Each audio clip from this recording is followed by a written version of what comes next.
So we're running to play catch-up the whole time with a crisis which is enormous in scale, in numbers affected, in geographical scope. People are talking about 1/5 of the country underwater.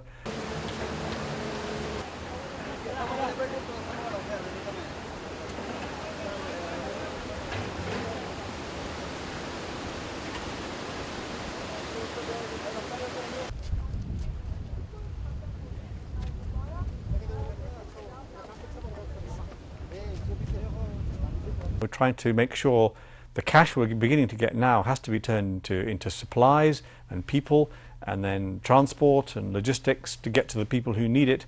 This is a massive task, and I don't want to underestimate or minimize for anybody watching how big a challenge it is. I don't think that response has been perfect, they never are, but I hope that we've done enough to avert the worst, done enough to avert that crisis turning into a catastrophe with many, many deaths, particularly of children.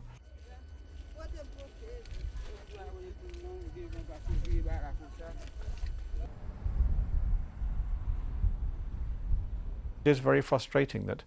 we have not got very far yet, even now, even 7 or 8 months on, with that process of creating communities outside the centre and with creating transitional shelters for people, because we want to have 125,000 of those for about 1 million people, and we're still a long way short of that.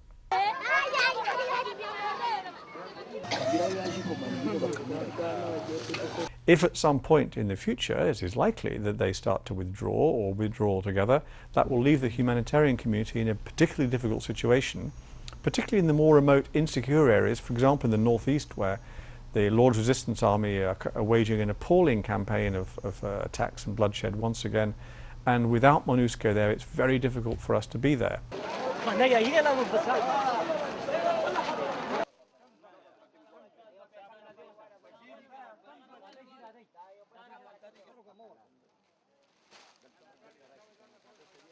In some places, not everywhere, but in some places like Afghanistan and Pakistan and Somalia, aid workers are being targeted deliberately. They are somehow perceived, quite wrongly, as being part of someone else's political or military or security agenda.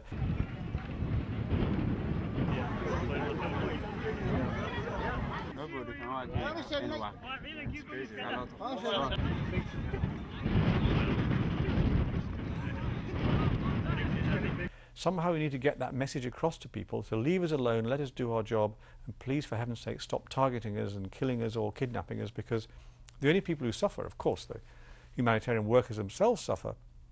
but the main victims are the people we're trying to help.